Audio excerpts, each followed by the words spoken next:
In today's episode, we're diving into some of the most chilling shark attack stories ever shared on this channel.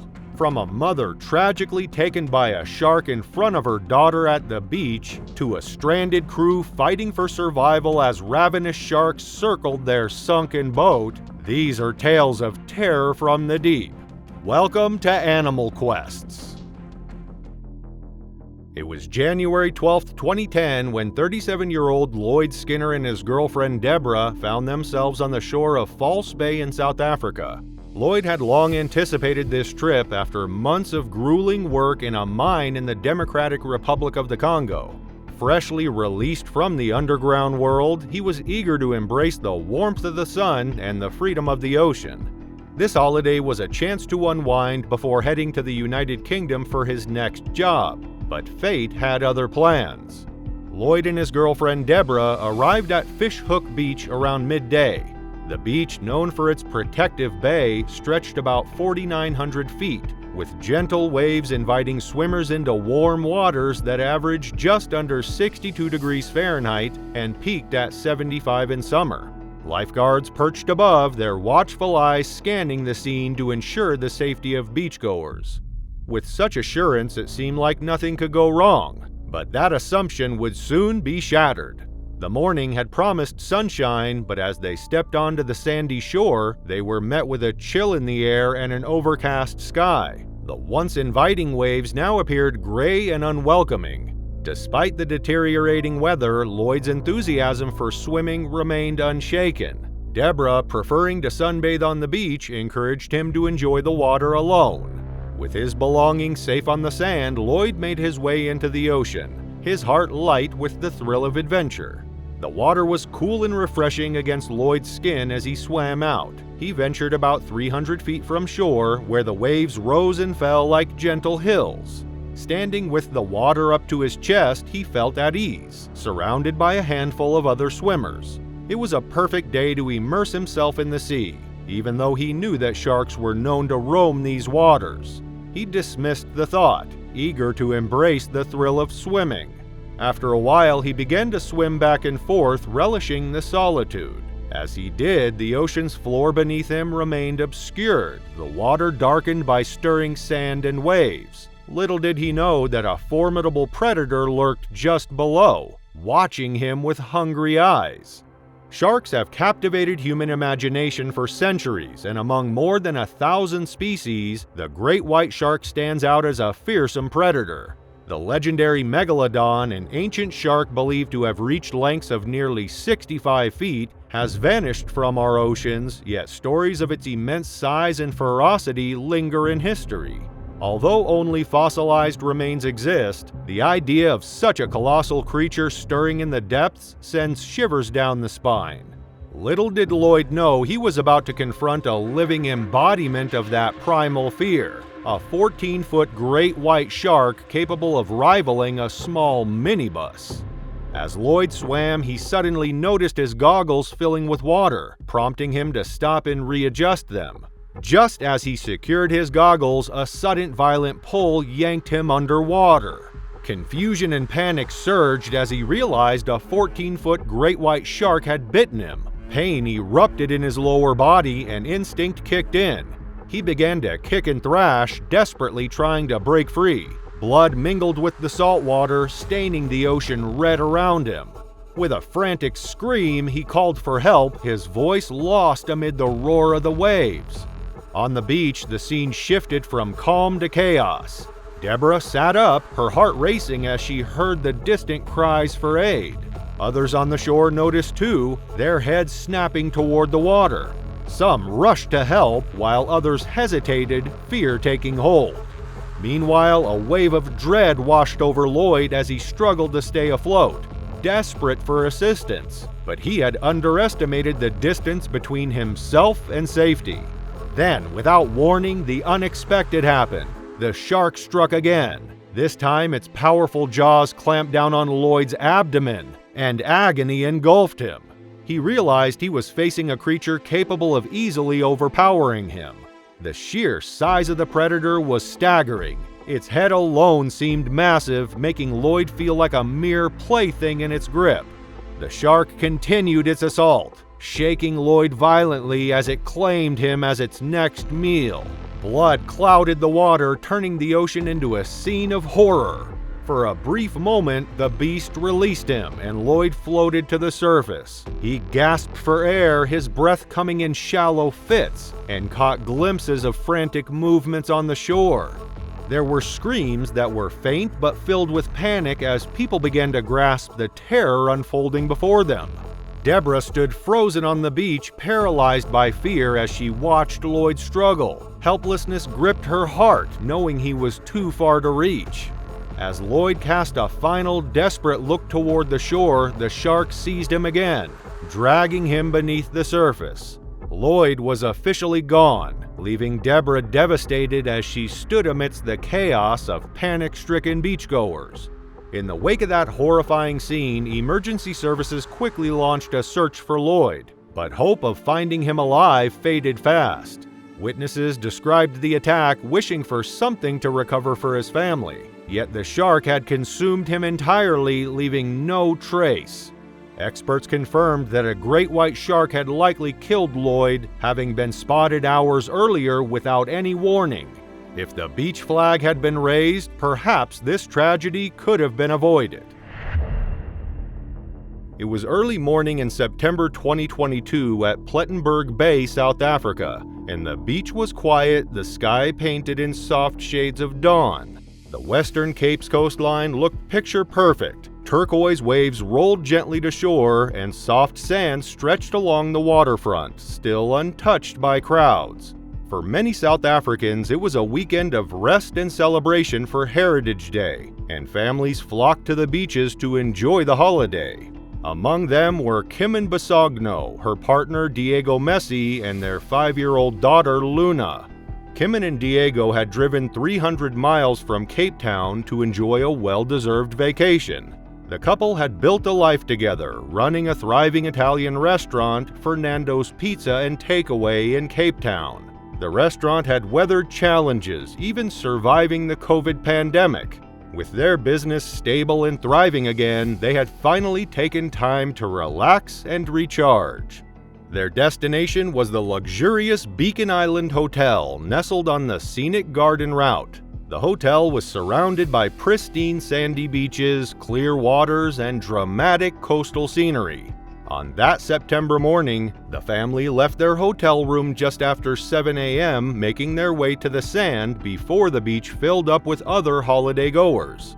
Luna played in the sand with Diego, while Kim ventured into the water for a refreshing morning swim, savoring the peacefulness of the early hour.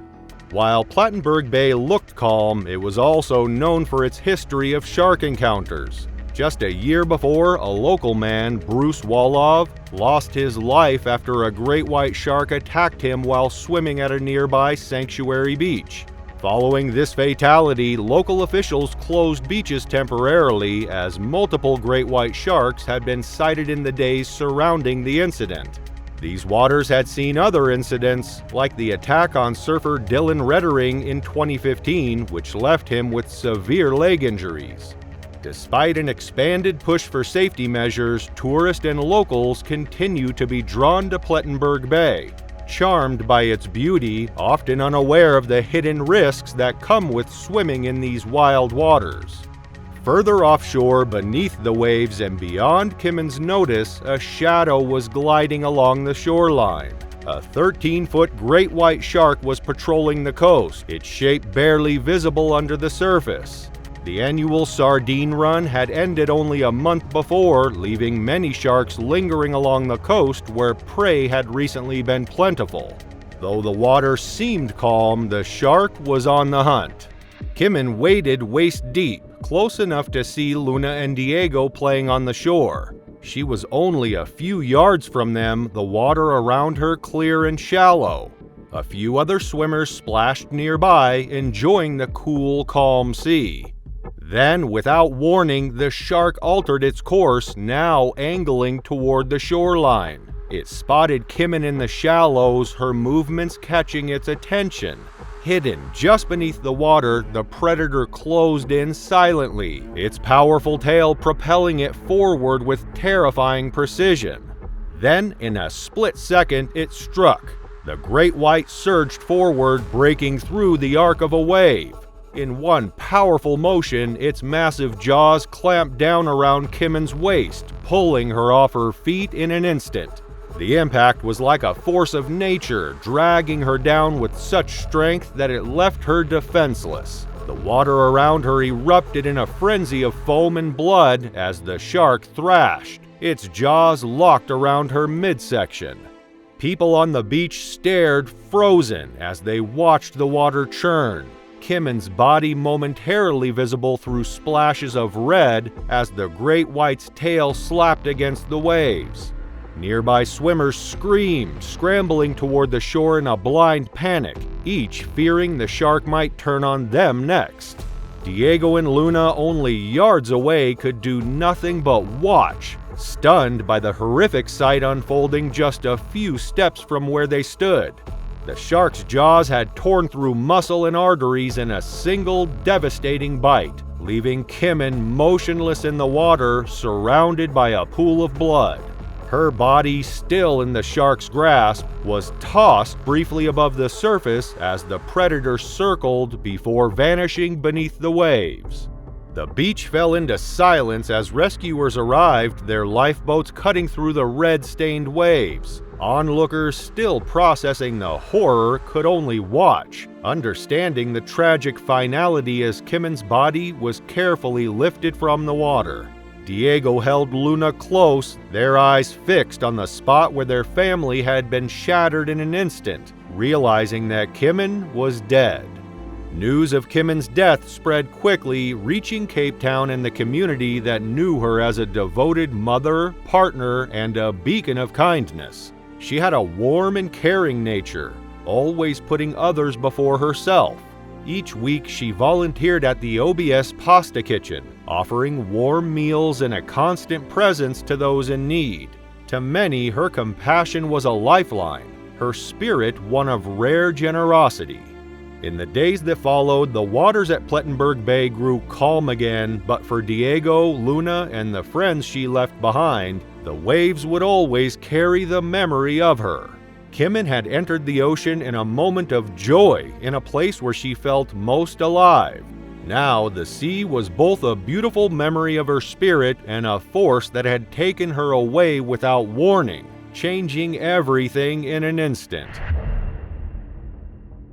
The warm afternoon sun bathed the sands of Greenmount Beach on September 8, 2020. Nestled at the southern end of Queensland's Gold Coast near the border with New South Wales, this stretch of golden shoreline had always been a haven for surfers and tourists.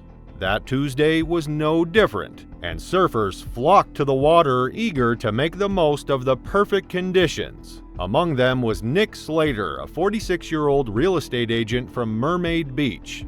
Nick was more than just a professional, he was a cherished member of the Gold Coast community. Known for his warm personality and infectious enthusiasm, Nick had a lifelong passion for surfing.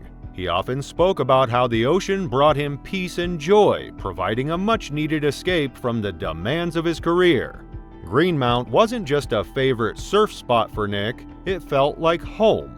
That day, the clear skies and the water, a comfortable 68 degrees, seemed to promise nothing but serenity. Grabbing his board, Nick headed out to join the other surfers scattered across the breaks, their figures dotting the glistening expanse of the sea. But just below the surface, the ocean concealed its darker side. The waters around Greenmount, while breathtakingly beautiful, also served as a habitat for one of nature's most fearsome predators, the great white shark. As Nick pushed further out, unaware of the lurking danger, the calm waters offered no hint of the tragedy about to unfold.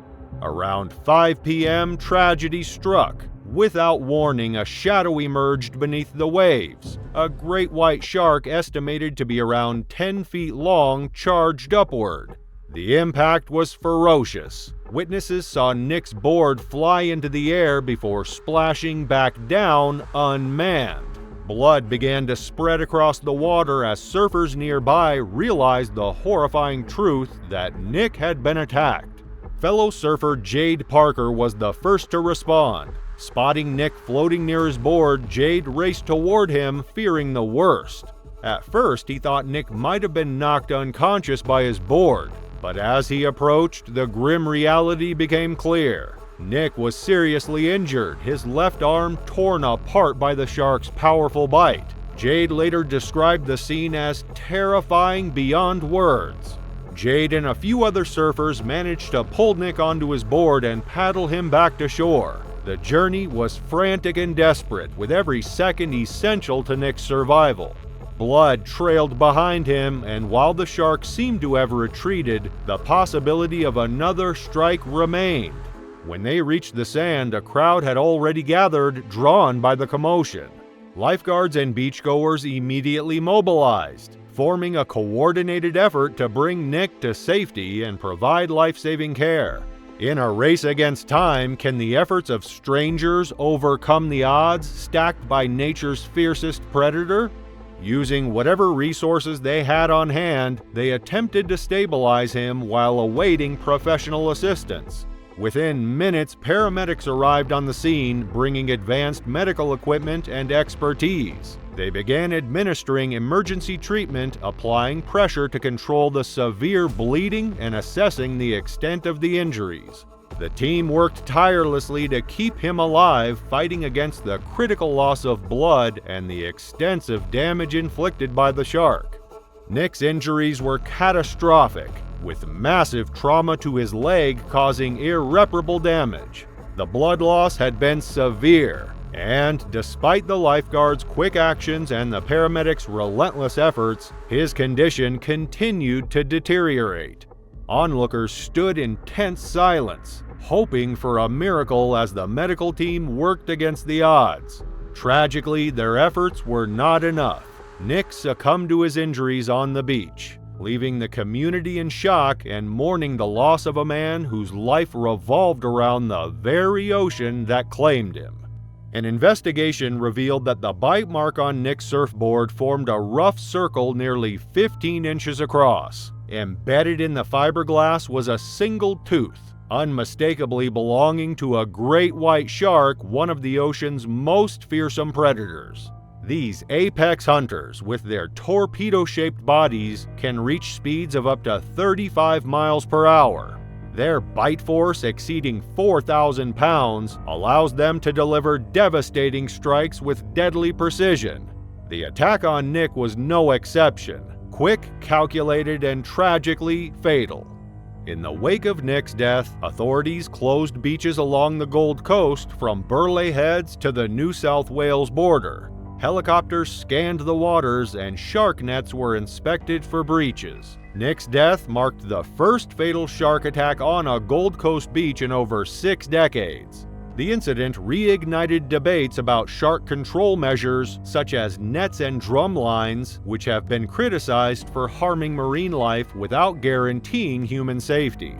While these methods aim to reduce shark interactions, they cannot eliminate the risks entirely. The tragedy brought to light the delicate balance between protecting beachgoers and preserving the ocean's ecosystem. For the local community, the loss of Nick Slater was deeply felt. Friends and family remembered him as a kind-hearted, passionate surfer who loved life and the ocean. Greenmount Beach, usually a symbol of joy and adventure, became a somber place in the days following the attack. The Gold Coast community mourned the loss of one of their own, while surfers and beachgoers reevaluated their relationship with the sea. Yet, for many, the allure of the ocean remained, as did the understanding that every wave carries a measure of risk.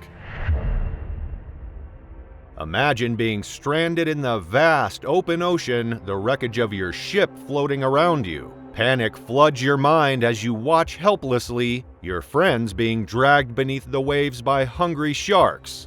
You know you're next, and the reality sets in. There's no way to escape. Just you, the endless sea, and the predators closing in.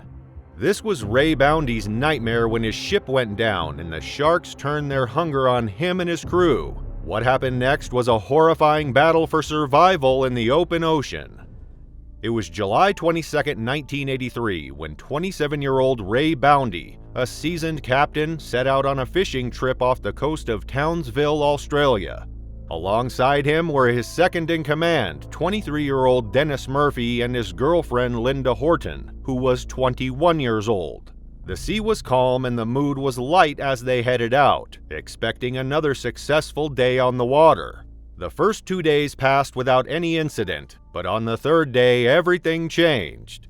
As the sun started to set, the wind grew stronger. A light breeze turned into a powerful gust, pushing waves against their boat. Ray adjusted the sails, thinking it was just a quick storm, but the storm got worse. The sky grew darker and the waves grew bigger, rocking the boat. The trawler creaked and groaned under the force of the rising sea. By midnight, the storm had grown stronger. The boat fought to stay above water, and Ray, gripping the wheel, steered hard against the waves. The wind screamed through the rigging. It was clear they wouldn't make it back to shore. The engine coughed, and with a loud crack, the mast broke and the boat started to sink. Within moments, the boat flipped over, throwing all three of them into the cold, dark sea. Ray surfaced first, coughing up seawater. He quickly looked around. Dennis and Linda were close by. There was no time to waste. The boat was sinking fast. They grabbed anything they could from the wreck, using broken wooden rope to make floating devices. With the storm still howling, Red led them away from the wreck, swimming toward the faint shape of the nearest island, almost 59 miles away. But these waters held a hidden danger. Tiger sharks, known as one of the ocean's most fearsome predators, often prowled these depths. They could reach up to 2,000 pounds. Their powerful jaws lined with inward-facing teeth designed to hold and tear apart prey. Unaware of what might be circling below, the three survivors pushed on, hoping to reach safety before the shadows of the deep found them. The water was freezing. Their limbs began to stiffen from exhaustion, but the waves kept pushing them forward, whether they wanted to go or not. Dennis, tired and disoriented, swam beside Ray, while Linda clung to her makeshift float, struggling to keep her head above the water. As the hours wore on, the storm showed no signs of letting up. Ray's body ached with every stroke, but he couldn't stop. He couldn't let Linda or Dennis fall behind. The ocean was dark. Its surface rippled with the unrelenting storm. Then, without warning, the water beneath them shifted. Ray caught a glimpse of something large moving just below the surface, a silhouette too fast to make out clearly. He brushed it off, thinking it was just the turbulent water. But as the seconds stretched on, the presence below grew more distinct. It was a fin. At first, Ray thought it might be the storm playing tricks on his senses. But there it was again. Dark, slick bodies moving through the water beneath them. The shape of the sharks were unmistakable, and they seemed to be circling. Ray tightened his grip on the makeshift float, silently urging Dennis and Linda to stay calm. The sharks seemed distant for now, but blood in the water would soon draw them in. Another dark silhouette passed beneath Ray. This time it was closer. His heart pounded. There was no room for panic. He kept swimming, trying not to make any sudden movements, trying to keep Linda and Dennis focused. The sharks were fast, but they had not yet attacked. The creatures beneath the surface were just watching, waiting. Then it happened. A sharp jolt of pain surged through Ray's leg. He froze. The blood rushed from his leg as he kicked against the water, but it was too late. The shark's jaws closed around his leg, the pressure unbearable. He fought against the creature, struggling to break free, but the shark's grip was vice-like. Blood streamed into the water. In that moment, Ray understood the terror that had crossed his mind earlier. The ocean was no longer just an unpredictable force. It was now a predator, and they were the prey. His vision blurred with pain as he kicked again, more forcefully this time. With a final surge, he broke free. The shark released him, disappearing into the depths, leaving him trembling in the water. He clutched his bleeding leg, trying to stay afloat. Ray's mind raced. He had to keep moving. But as he looked around, his worst fears were realized. The sharks weren't leaving. They circled them now, moving with calculated precision. Their fins cut through the water like knives, a reminder that every second could be their last. Dennis swam frantically, his eyes wide with panic. He was trying to push forward, but the sharks were too close. Ray tried to focus on the distance where he could see the faint outline of the island. He had to get there if he could just make it. But then Dennis screamed. Ray turned just in time to see the shark grab him, pulling him under with a force that left no time for a second thought. Dennis was gone, swallowed by the darkness. Ray's breath caught in his throat, but there was no time for grief. Linda was still beside him. They had to reach the island. They had to survive. With the sharks closing in, Ray pushed Linda forward, urging her to swim faster. They had no choice but to keep moving. But as they swam, the water seemed to grow colder, the sharks closer. Then it happened again. A shark struck, this time grabbing Linda. She screamed as it latched onto her, dragging her beneath the surface. Ray reached out in a desperate attempt to grab her, but it was too late. She was gone. Now Ray was alone in the water, bleeding and exhausted. The sharks were still circling, but they were no longer focused on him. He was just another survivor. He swam with all the strength he had left, his body numb from the cold, the pain, and the terror that had filled the last few hours. Through the darkness, 27-year-old Ray saw the island again, closer now. With every stroke, the distance between him and safety shrank. The reef that had once seemed so far away was now almost within reach. Summoning every ounce of strength, Ray finally pulled himself onto the jagged rocks of the shore. The following day at 10 a.m., an Australian Air Force rescue chopper spotted him barely alive after 36 brutal hours in the summer of 1983. He had lost both his girlfriend and his best friend to the storm, narrowly escaping the same fate. Though Ray eventually returned to the sea as a boat captain and lifelong fisherman, he was forever changed. The traumatic ordeal left him battling intense anxiety and PTSD, haunted by the memories of the storm and the ocean's ruthless power. It was Sunday, November 29, 1964. For most people, it was just another quiet day. The usual crowd took a break from the routines of work and leisure, indulging in their usual uneventful Sunday plans. But Henry Borse was never part of the usual crowd. The 34-year-old underwater photographer was anything but typical. When he wasn't immersed in the deep, capturing the mysteries of the sea, he was playing his saxophone as the lead for a Melbourne-based rock and roll band. He lived for the thrill of the unknown, and that Sunday was no different. Henry's plan for the day was as bold as it was calculated, diving into the water surrounding Lady Julia Percy Island. This isolated volcanic island about 22 kilometers from Port Fairy wasn't just a striking landform, it was a haven for marine life. Beneath its towering cliffs and around its rugged shoreline, the ocean concealed a world of vibrant reefs, thriving seal colonies, and hidden caves waiting to be explored. Henry was particularly eager to film the seals, capturing their playful movements and interactions on camera. With his diving gear and spearfishing equipment, he prepared to plunge into these untamed waters. He knew the risks. The seals often attracted their apex predator, the great white shark. Yet for Henry, the promise of discovery outweighed the dangers as he readied himself for the adventures below the surface. Accompanying Henry were his close friends, Dietmar Krupa and Fred Arndt, both seasoned divers who shared his hunger for adventure. Their destination, Lady Julia Percy Island, was set in stone. Not even the ominous tales of the sea or the concerned warnings of Henry's girlfriend Jill Ratcliffe, who was on board with them, could dissuade the trio. For these divers, the allure of filming seals and uncovering the unknown far outweighed the risks. Their journey began aboard a commercial shark fishing vessel docked at Moyne River Wharf. The weathered boat felt like a fitting getaway to the untamed waters ahead. Henry adjusted his black hooded wetsuit, its snug fit preparing him for the icy depths, his underwater camera secured and ready. As they neared the island's shores, the excitement on board was palpable, but amidst the anticipation, there was an unsettling conversation, one that would follow Henry as the day unfolded.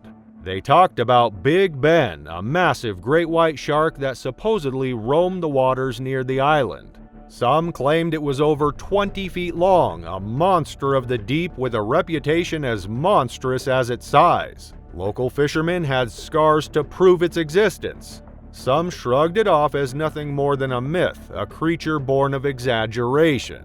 But others weren't so sure. Henry, however, wasn't worried.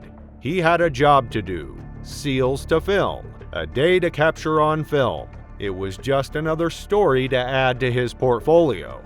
At 12:45 p.m., Henry entered the water. He dove into the deep, the water cool and welcoming.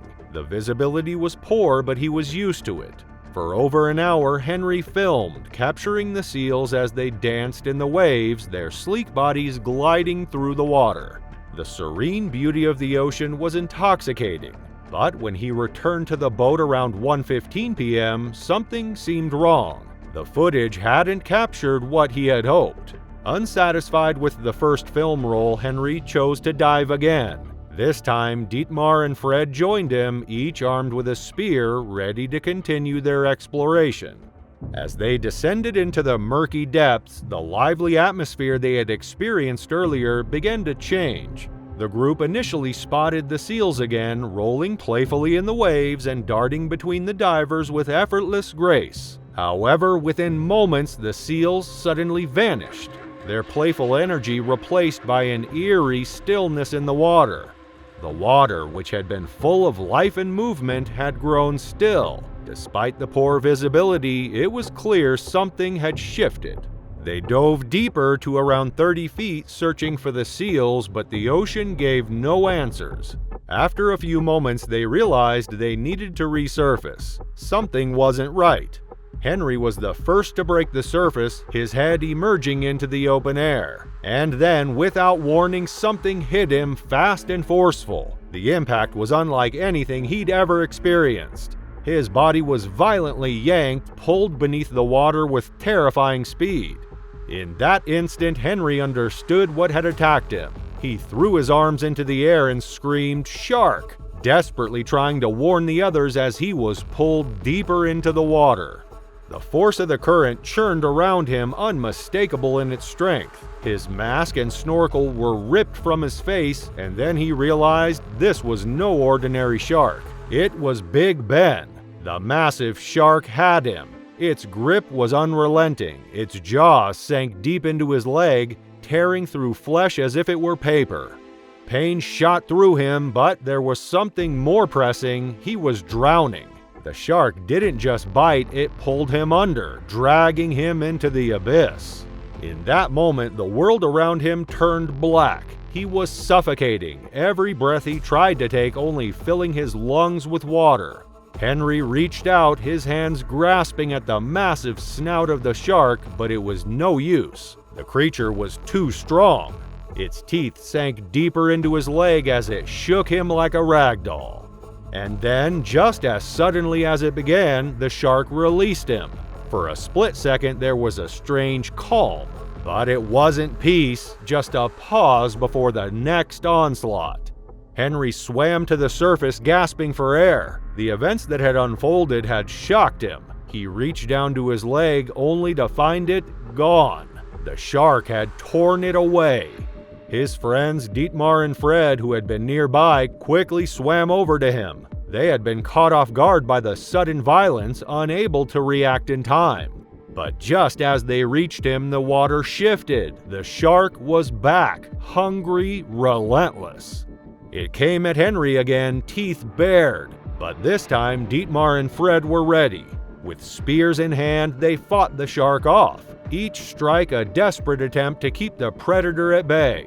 The shark was unyielding, coming back again and again, 5 separate times in total. Each time the men fought, the spears bending under the strain. Back in the boat, Jill saw the commotion and quickly started the engine heading toward the source of the chaos. When she arrived, the sight was horrifying. Instinctively, she threw the safety line toward Henry and his friends. Henry's vision blurred with shock, but he heard Jill's frantic calls as he pulled the safety line. Within moments, he was hauled aboard, his body bleeding heavily. His friends worked quickly to keep him conscious as first aid was administered. The boat raced toward Port Fairy, where an ambulance awaited with a blood transfusion. Henry had lost 3.5 liters of blood, yet somehow he was still alive. The doctors worked quickly to stabilize him, but the road to recovery would be long. Despite the severity of the attack, Henry made an incredible recovery. Just weeks later, he was back in the water doing what he loved. In 1968, he released a documentary titled Savage Shadow, featuring raw footage of the attack, a stark reminder of the ocean's unpredictability. It was October 14, 2018, a day Tyler Calloway had looked forward to for months. At 18, Tyler was fascinated by the ocean and dreamed of a career in marine biology. This scuba diving trip to New Smyrna Beach with his classmates was the highlight of his year. His parents made sure the trip was safe, reassured by Tyler's excitement and the care taken by his instructor, Jace. But the day held secrets that none of them could have predicted. New Smyrna Beach was a place of undeniable charm. Its 17 miles of white sandy shores and renowned surfing spots drew visitors from far and wide. Nestled between the Atlantic Ocean and the Intercoastal Waterway, it attracted ocean enthusiasts, divers, surfers, and beachgoers alike. Tyler was no different, eager to uncover the mysteries beneath the waves. But New Smyrna Beach had a warning. It was the shark bite capital of the world, with encounters more frequent than in many coastal areas. Today, Tyler would unknowingly cross paths with one. That morning, the sky was clear and the water stretched out in calm, endless waves. Tyler and 7 other students boarded the dive boat, excitement sparking between them. But one student couldn't hide their nerves, casting a wary glance at the open sea, worried about the possibility of sharks. Jace McAllister, their instructor, noticed the hesitation and offered a reassuring smile, reminding them that nothing had ever gone wrong before and that they'd stay close together. His steady confidence eased the group's tensions, leaving them ready to dive into what he promised would be a safe and unforgettable experience, a promise that he wouldn't keep. When the boat anchored, everyone suited up, feeling the weight of the gear settled on their shoulders. The first dive was in shallow waters, giving them a chance to adjust their breathing and ease into the ocean's rhythm. Tyler and his best friend Sam were paired together. As they explored, they marveled at the colorful fish and coral around them. The vast blue water teemed with life, and for Tyler it felt like he was right where he belonged. After a while, under Jace's instructions, the group surfaced to prepare for their final descent into deeper waters. This time, the plan was straightforward. They would follow Jace into the depths, where the coral formations became larger and more intricate. One by one, they followed him down. They descended 40 feet, where sunlight filtered through the water, illuminating the coral below. Tyler swam alongside Sam, enchanted by the sights, completely unaware of the lurking danger. A great white shark had been watching them, circling the edge of the group, unseen and patient. Its instincts, sharpened over countless years, guided the predator as it moved closer. It waited for the perfect moment to strike. For Tyler, the ocean was a place of wonder. He had no idea that this day would soon take a chilling turn. After 10 minutes, Tyler and Sam spotted a rocky sea stack, a grand column rising from the seabed. They drifted closer, captivated by its shape and texture, completely unaware that they were moving away from the group and into unfamiliar waters. When they finally turned to rejoin their friends, a silhouette shifted behind the sea stack, barely visible in the dim light. Suddenly, a massive great white shark, 15 feet in length, appeared and glided silently through the water toward them. In the stillness, Tyler locked eyes with the shark, a wave of primal terror washing over him as it drew near. Before he could react, the shark surged forward and sank his teeth into his right arm. Pain coursed through him as he struggled to pull free, his vision blurred as blood clouded the water around him. Sam, wide-eyed and trembling, struck the shark's side in a desperate attempt to help, but his blows were futile against the creature's immense strength. The shark released Tyler but quickly circled back, biting deeper into his shoulder. As Tyler's strength faded, his vision darkened. Just a few feet away, Jace saw the commotion and quickly signaled for the others to ascend.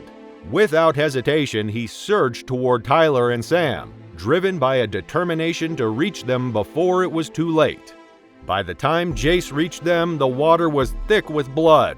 The shark, having completed its attack, had retreated into the depths as Jace approached. All that remained was a pool of blood and Tyler's lifeless body, held tightly by a terrified Sam. Jace pulled Tyler closer, gripping the harness securely, and with Sam's help, began the slow, difficult ascent to the surface. Every second felt painfully drawn out as they fought against the ocean's weight, with the surface seeming astonishingly far away.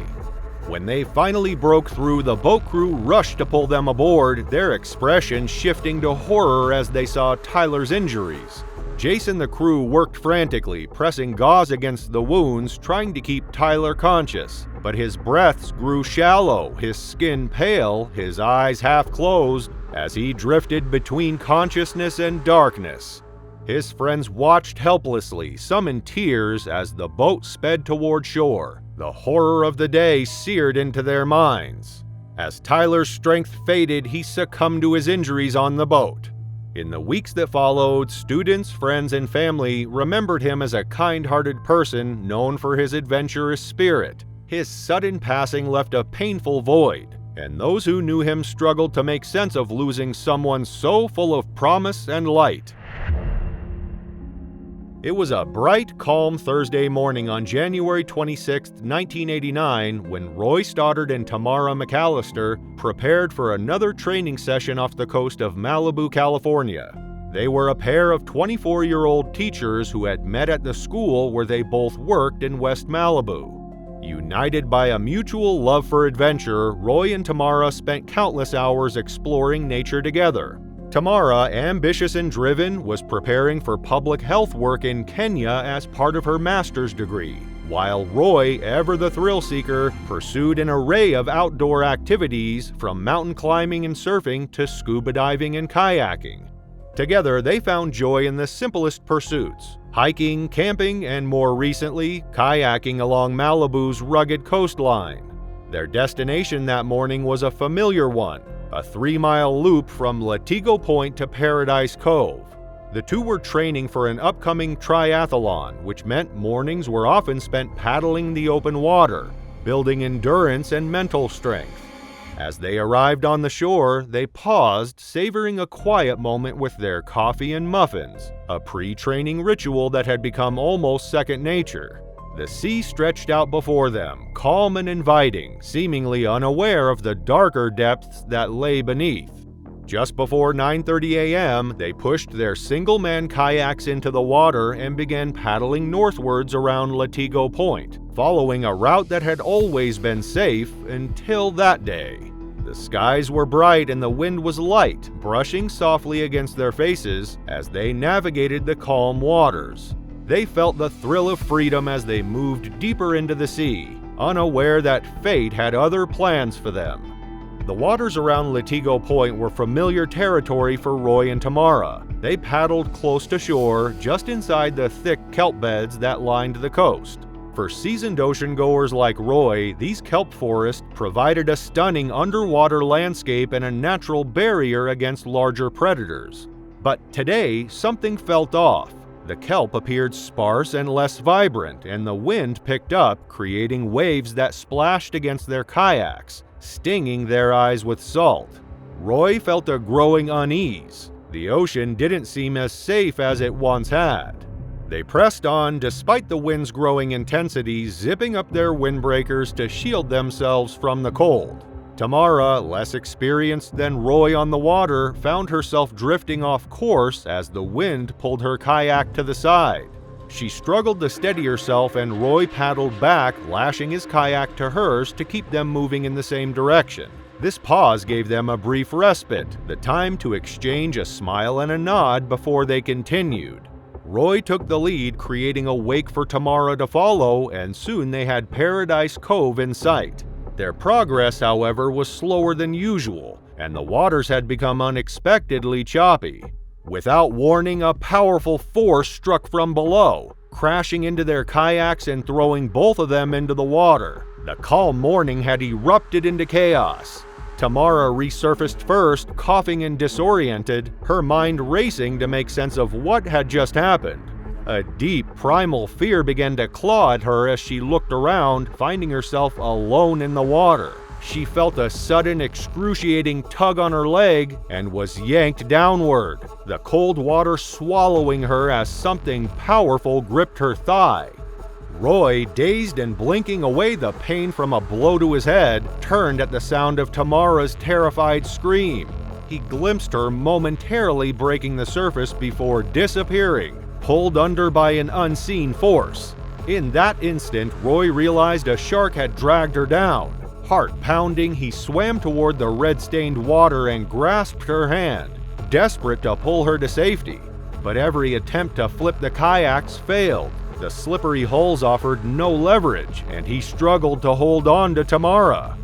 Offshore, Margaret Bloom, a resident with a stunning view of the coast, sipped her coffee while gazing out her living room window at the water beyond the kelp beds. She noticed seals scrambling onto a nearby Coast Guard buoy, barking frantically as they tried to escape something lurking beneath the surface. Although Margaret loved watching sea life, an unsettling feeling washed over her, making her realize that something was terribly wrong. Back in the water, Roy clung to Tamara, feeling the ocean's chill mixed with the rising terror of their situation. The shark had struck once, leaving Tamara severely injured, and now it circled nearby, waiting for the right moment to strike again. Roy could sense Tamara slipping away, her strength diminishing under the weight of her wounds. Despite his attempts to reassure her, Roy felt her fading, each moment pulling her closer to the brink. Blood poured from the deep, jagged wound on her thigh, where the shark had severed her femoral artery. A surge of desperation filled him. He knew he had to save her, but time was running out.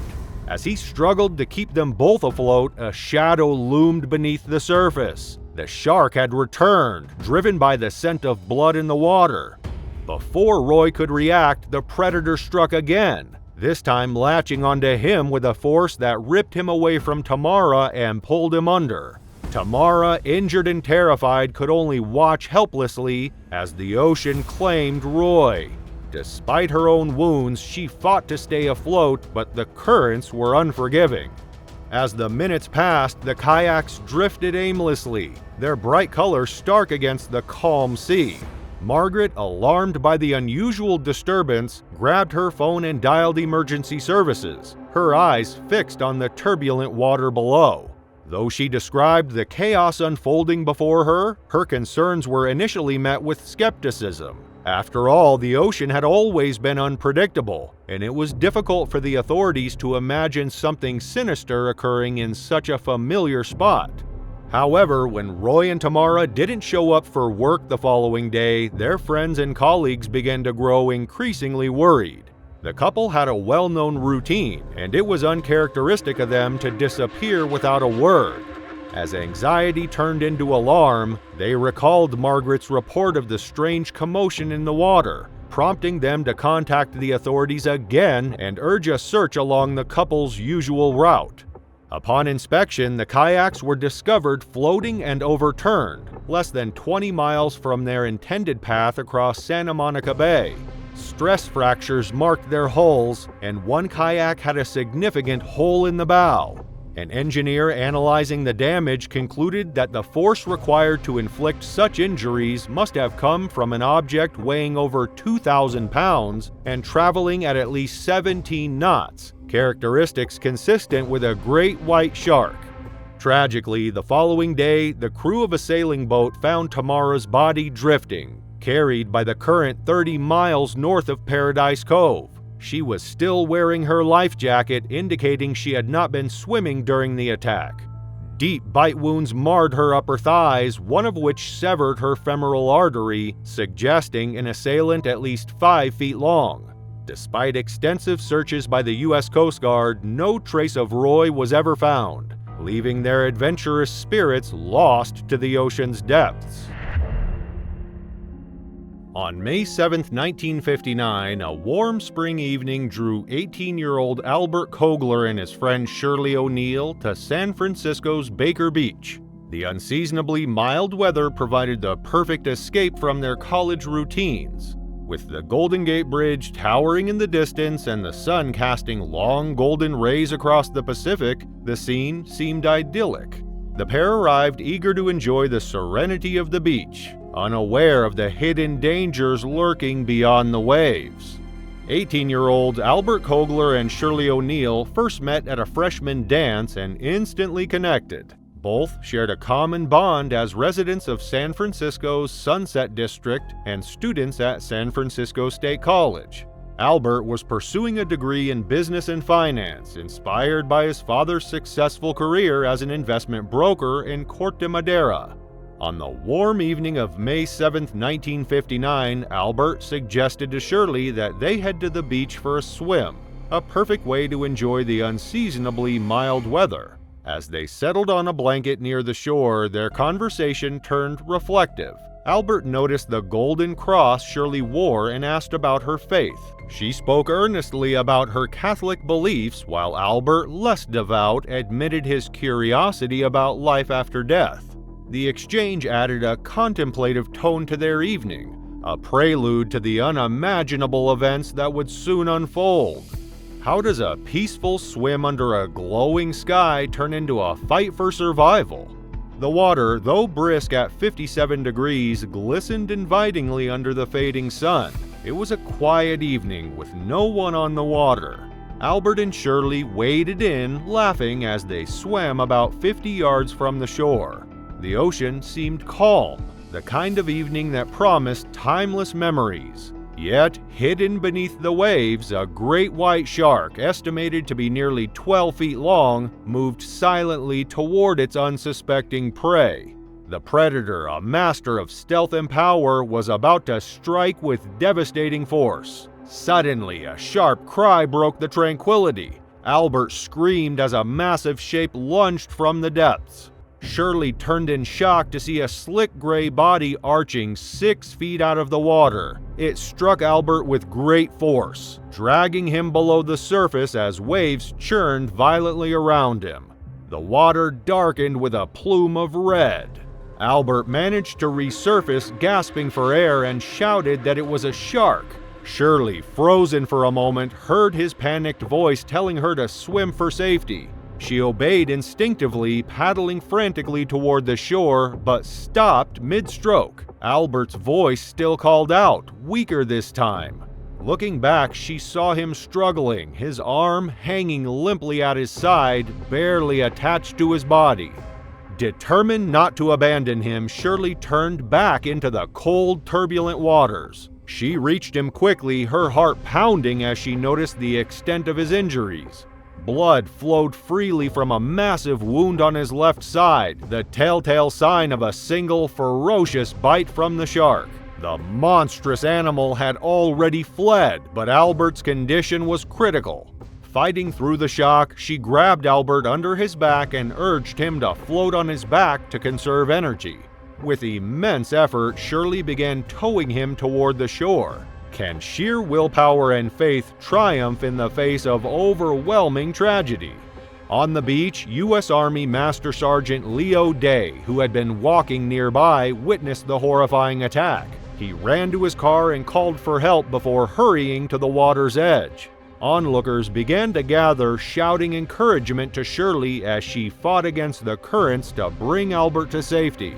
The sea seemed to conspire against her, with every wave threatening to pull them back. Yet she pressed on, moment by grueling moment, until her feet touched the sand.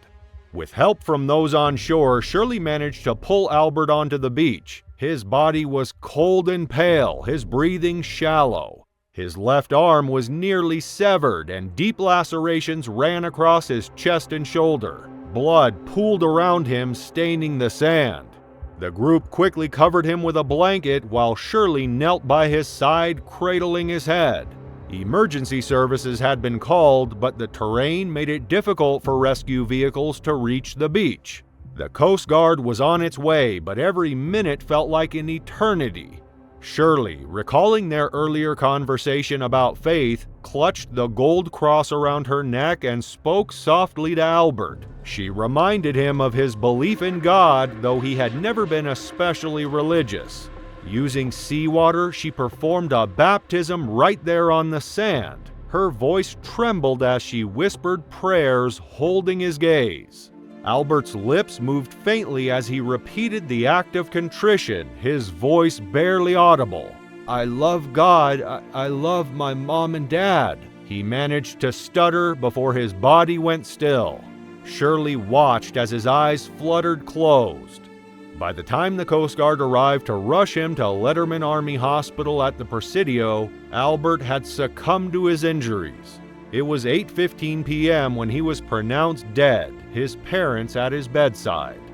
In the days following the attack, investigators noted the extreme rarity of such an event in California's coastal waters. Shark attacks were almost unheard of in the area, with this being only the second recorded incident in the state's history. The unusual nature of the attack and its devastating outcome captured widespread attention, highlighting both the unpredictability of the ocean's predators and the extraordinary courage Shirley demonstrated in attempting to save Albert. Shirley's actions did not go unnoticed. In July of that year, California Governor Edmund Brown nominated her for the Young American Medal for Bravery, which she later received from President John F. Kennedy at the White House. 2 years later, she was also awarded the Carnegie Hero Fund Commission Medal for her heroic efforts to save Albert. Yet, no medal could erase the haunting memory of that evening or bring back the young man whose life had been so tragically cut short. It was February 24th, 2024, when 28-year-old Sam Kellett, a high school teacher from Adelaide, set out with friends for a day of spearfishing at Goldsmith Beach on South Australia's York Peninsula. The peninsula, with its rolling hills and sprawling agricultural land, appeared peaceful, a tranquil retreat for those seeking adventure. Sam, always eager to embrace the outdoors, had planned this trip as a warm-up before the York Peninsula Classic spearfishing competition the following day. He loved the thrill of spearfishing, a hobby that matched his active lifestyle. Whether rock climbing, snowboarding, or diving, Sam lived life with passion, always searching for new experiences. But as the day unfolded, something was waiting, unseen and quiet, that would soon change everything. The group arrived at the beach and made their way along a gravel track to the water's edge. The tide had receded, exposing rocky sand flats. With the sun shining, the friends readied their gear, attaching bright orange float lines to their bodies as they waded into the murky water. The ocean floor, about 16 to 19 feet below, was difficult to see clearly, but the men didn't mind. They had been diving here before and knew the waters well. The plan was simple: catch some fish and enjoy the day before the competition. Unbeknownst to Sam and his friends, the waters around them were far from peaceful. A great white shark, drawn by the scent of fish and the sounds of the divers, had entered the area. The shark, about 15 feet long, moved through the murky depths with slow, deliberate strokes, with its dark silhouette blending with the ocean floor. It was an opportunistic hunter, waiting for the right moment.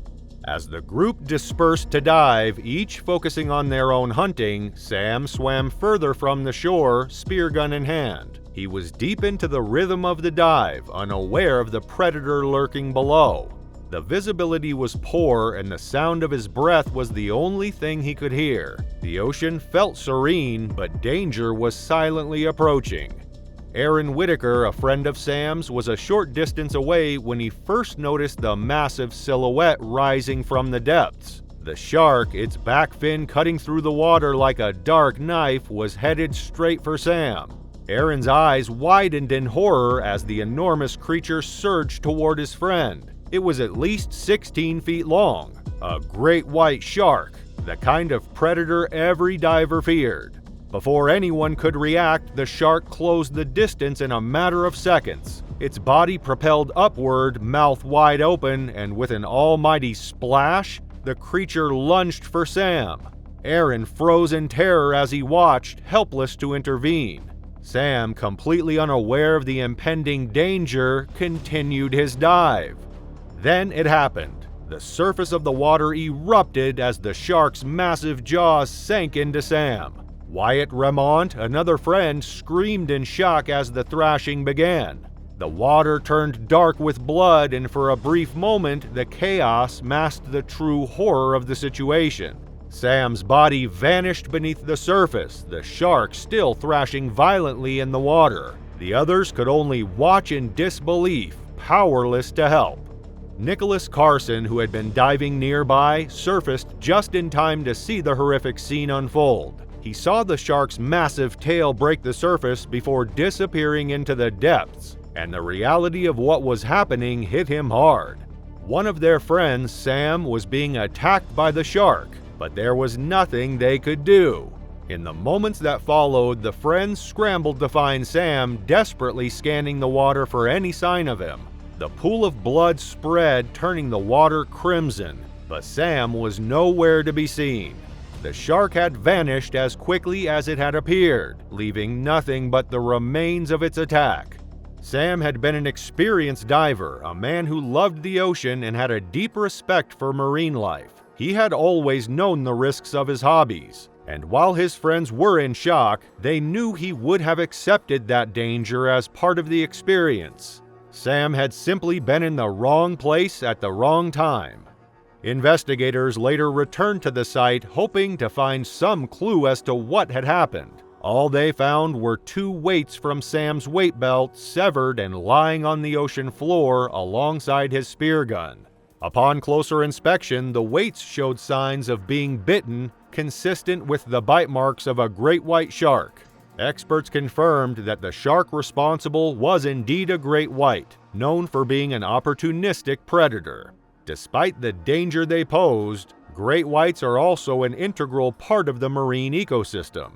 Sam's family and friends were devastated by the loss. His colleagues at Glenunga International High School, where he had taught English with enthusiasm and humor, remembered him as a lively and compassionate person. His students admired him, and his friends described him as someone who lived life to the fullest. Sam had a deep love for the ocean, and his parents took solace in knowing he had always respected the risks involved with his passions. In the wake of Sam Kellett's death, disbelief lingered among those who knew him.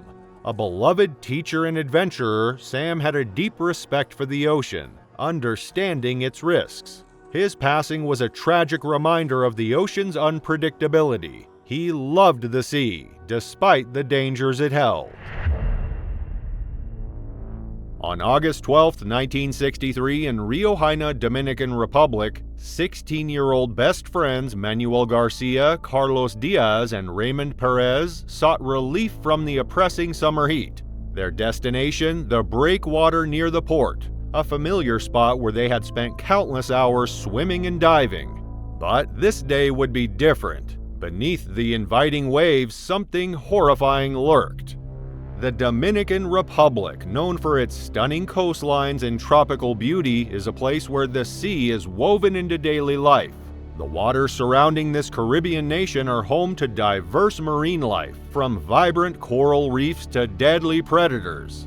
Among them are great white sharks, apex predators capable of turning serene waters into chaotic bloodbaths in a matter of seconds. These sharks, perfected by millions of years of evolution, are built for stealth, speed, and lethal precision. Typically, they hunt alone, ambushing their prey with quick, brutal efficiency. But in rare instances, these predators exhibit extraordinary behavior, hunting in groups. Recent research reveals that great whites occasionally coordinate to increase their chances of a successful kill. The waters near Rio Haina were no stranger to these apex predators, though sightings near the port were rare. 16-year-old Raymond Perez and his best friends Manuel Garcia and Carlos Diaz were inseparable. Growing up in Rio Haina, they spent countless days exploring their coastal town. On that sweltering summer day, the boys ventured into the breakwater at Port Rio Haina. Built to shield the port from rough seas, the breakwater was a tempting yet treacherous playground, with its jagged rocks and slippery surfaces. That afternoon, the sea was deceptively calm, and the trio dove into the inviting water, laughing as they challenged each other to underwater games. But the weather shifted abruptly. Dark clouds rolled in over the port, transforming the once placid sea into a chaotic and unpredictable force. The boys, startled by the sudden change, scrambled to climb onto the breakwater, hoping to find safety on the jagged rocks. Waves surged with growing intensity, crashing against the breakwater and making it nearly impossible to keep their footing. A sudden, powerful swell slammed into them, knocking Manuel and Carlos off the rocks and into the churning waters below. Raymond, clinging desperately to the slippery surface, managed to pull himself out of the water just in time.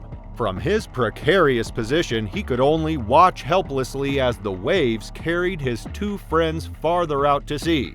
Manuel and Carlos were helpless against the raging current, their bodies battered by the relentless waves. The sharp, jagged edges of the breakwater had torn into their flesh. Manuel's upper right thigh was gashed deeply from being thrown against the rocks, while Carlos's arm was severely cut open after scraping against the sharp barnacles clinging to the submerged stones. Their wounds bled profusely, the crimson streaks swirling into the turbulent water. Unseen beneath the waves, a predator stirred. Great white sharks, drawn by the faintest scent of blood, began converging on the struggling boys. Raymond watched in horror as his friends flailed against the waves. He clung to the jagged rocks, powerless to help, as the current dragged them farther from shore. The laughter of moments ago had turned to desperate cries, barely audible over the roaring surf. What began as an ordinary day had become a nightmare. Little did the boys know, drowning was now the least of their worries. The first shadow appeared silently beneath the surface, then another and another. 8 great white sharks had picked up the scent of blood, each one closing in with lethal intent. These creatures, massive and powerful, were the ocean's ultimate predators. What happened next would defy belief. Manuel felt the first jarring bump against his hip. The impact nearly pulled him under, and as he turned, he saw the fins slicing through the waves. Another violent hit followed, launching him upward. The water erupted as a great white lunged, its massive jaws clamping onto Manuel's torso. Blood sprayed into the sea, fueling the frenzy as more sharks surged forward. Carlos swam toward his friend, but a second shark struck, tearing into Manuel mid-air before dragging him below. The water turned red as the predators thrashed, their tails slapping the waves in a violent spectacle. Within moments, Manuel disappeared beneath the surface. Carlos, now alone, desperately turned toward the shore, adrenaline propelling him forward. The fins multiplied, surrounding him as the sharks closed in. Nearby, a small boat docked at the port sprang into action, its driver spotting the boys struggle and racing toward him, yelling and pointing in desperation. Just as hope seemed within reach, a massive shadow emerged from the depths. A shark lunged, its jaws clamping onto Carlos's right arm and shaking violently. His screams cut through the chaos, but another shark struck from the other side, pulling him under. The boat arrived moments too late. The sea continued to churn violently, waves crashing against the breakwater and sending spray high into the air. The predators sank beneath the stormy surface, their dark shapes disappearing into the depths. The blood streaks were quickly swallowed by the relentless waves, leaving no sign of what had transpired except for the horrified witnesses on shore. The storm raged on, seemingly determined to erase the devastation it had just unleashed. Raymond was eventually rescued from the breakwater, his trembling hands gripping the jagged rocks until help arrived. Though physically unharmed, the terror etched into his face told a story of unspeakable trauma. He would never forget the chaos, the blood-streaked water, or the haunting cries of his best friends as they disappeared beneath the waves. Manuel and Carlos were gone, their bodies claimed entirely by the unrelenting efficiency of the great white sharks. The ocean, once a source of joy and adventure, had revealed its most merciless side. The ocean's dangers are as ancient as its depths, and while stories like Manuel and Carlos's are rare, they are powerful warnings of what lurks beneath. It was November 30th, 2013 on the picturesque coastline of New South Wales, Australia. 19-year-old Zach Young and his three closest friends, Shaden Schrader, Kurt Gillian, and Lindsay Isaac, set out for a day of surfing at Campbell's Beach, a serene but remote stretch of sand renowned for its vibrant waves and stunning natural beauty. The group made their way to the Well, a popular reef break roughly 300 feet offshore near Rykes Point, ready for an afternoon of adventure. New South Wales is a haven for surfers, its coastline boasting some of the finest surf spots in the world. But beneath its beautiful waters lie a dangerous reality. The region is also home to one of the ocean's most efficient predators, the tiger shark. With its sharp senses, striped body, and reputation as a non-discriminating feeder, the tiger shark is second only to the great white in attacks on humans. These waters, while breathtaking, demanded respect, and those who venture in understand the risks they take. Zach, known for his radiant smile and unwavering faith, had recently earned his driver's license, a milestone that fueled his excitement to explore coastal surfing spots with his friends. A lifelong surfer, Zach's talent on the waves was matched only by the admiration he inspired off the board. Beyond his dedication to the sport, he was a cornerstone of his community, mentoring at-risk youth through a national youth ministry and sharing his experiences to inspire others. His energy, kindness, and passion for uplifting those around him made him a beloved figure to everyone who knew him. The ocean that Zach loved so deeply seemed serene that day, its clear waters reflecting the golden afternoon sunlight. The friends laughed as they paddled out, their boards cutting through the waves, unaware of the silent danger below. Beneath the shimmering surface, something stirred. Shadows moved with predatory intent, unseen and unprovoked, ready to strike. Just before 2 p.m., the illusion of calm shattered. From the depths, a dark shape surged upward. A massive tiger shark, estimated at 10 feet long, lunged at Zach with incredible force, its serrated teeth sinking into his legs. The peaceful day turned into a desperate fight for survival. The force of the attack knocked Zach from his board, and blood clouded the water as his friends realized the horrifying reality. Acting on pure instinct, Shaden, Kurt, and Lindsay paddled toward Zach, their adrenaline surging as they fought to save their friend. Despite the immediate danger, they reached him, using their boards and fists to drive the shark away. The predator, momentarily deterred, released Zach, retreating into the depths. The group quickly pulled Zach onto one of their boards. His injuries were catastrophic. His legs bore deep gashes and blood poured from the wounds, staining the water around them. Knowing the shark could return at any moment, the friends began the immense 15-minute paddle back to shore, their every movement filled with urgency and fear. Waves splashed over Zach's pale, trembling form as he clung to consciousness, weakly mouthing words of gratitude to his friends. Would their courage be enough to fend off a relentless predator and save their friend? The paddle back to shore felt like an eternity. They paddled with relentless urgency, their movements quick and focused as they glanced over their shoulders, scanning the water for any sign of the predator. The tension in their faces and the haste in their strokes made it clear the danger wasn't over. Finally, they reached the sand, pulling him onto the beach. When Zach reached the shore, he was in critical condition. His legs were severely mauled and his body was pale from the significant blood loss. His breaths were shallow and his friends had to carry him, his limp body a sign of the ferocity of the attack. Despite their best efforts, Zach's injuries were catastrophic and his life was slipping away. Emergency services were called by nearby beachgoers who had witnessed the chaos. On the sands of Campbell's Beach, Zach's friends fought desperately to save him, their hands trembling as they tried to stop the bleeding.